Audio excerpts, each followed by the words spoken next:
Make sure you guys hit the subscribe button if you guys are enjoying the content that we're throwing up, and make sure you guys hit the like button if you enjoy the video.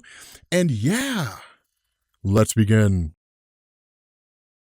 What's going on, guys? This is Rob, and today we are continuing our Beyond Omega level series, or at least doing another episode of it. And in this video, we're focusing on a character that I feel is often overlooked when discussing the most powerful characters in the Marvel Universe, especially among Earthbound, non-cosmic beings.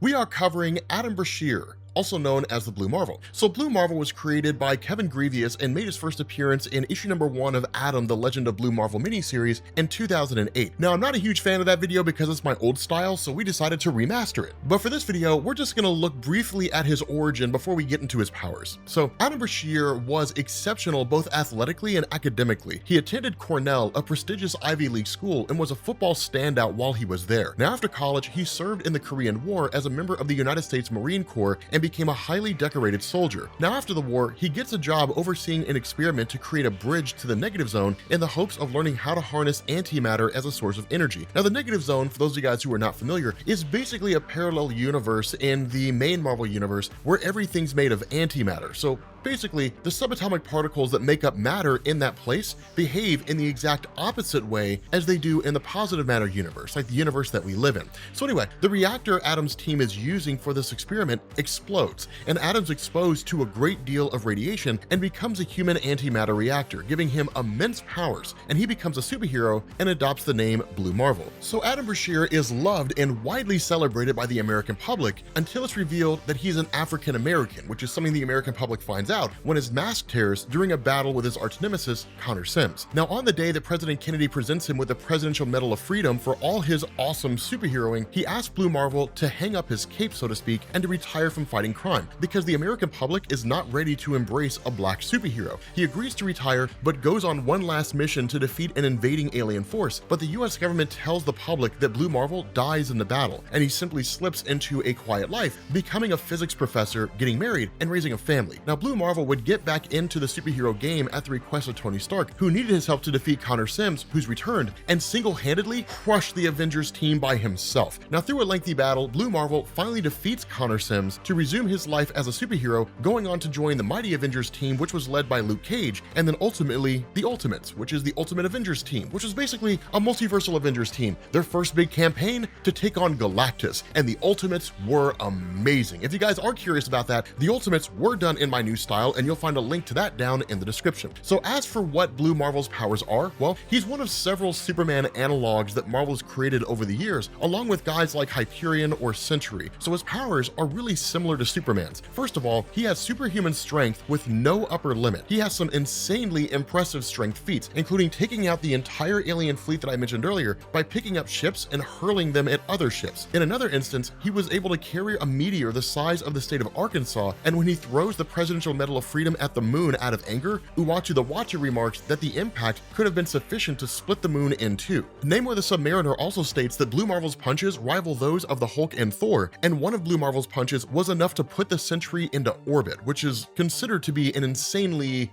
wild feat. Furthermore, he's defeated King Hyperion, another of the strongest beings in the Marvel Universe that came from an alternate reality, and had actually killed all the various superheroes in his own universe, and he took out the Ultimate Universe Hulk with one punch. It was amazing. He's like, I would beg to differ, and then just uppercuts like Ultimate Hulk in the face. It's like this is an amazing moment. It's an amazing moment. But in addition to his strength, Blue Marvel's durability is so high that he's nearly invulnerable. He can withstand strong impacts and extreme temperatures and pressure without any ill effects, and can even survive in the vacuum of space with no special equipment, as he does not require air, food, or water to survive. To get an idea just how insanely durable he is, he survived not only a blast from Nova and multiple punches from the Sentry, but even a hydrogen bomb. Now, Blue Marvel also has heightened senses, superhuman durability, and advanced reflexes, and of course, being a superhuman analog, he can fly. Blue Marvel achieves flight by manipulating gravity and electromagnetic fields, and can fly at a high enough velocity to overcome Earth's gravitational pull. Now, Blue Marvel's also highly intelligent, having been shown to have intellect on par with Black Panther and Otto Octavius. Now finally, Blue Marvel can harness and project massive quantities of energy, and on one occasion transferring enough energy to Carol Danvers to allow her to achieve her binary form, which is when she is at her most powerful. Now typically,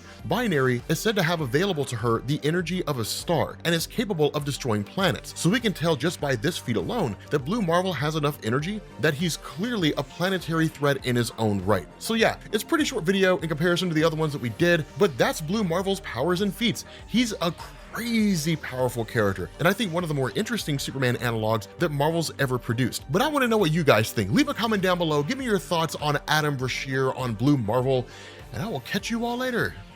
Peace.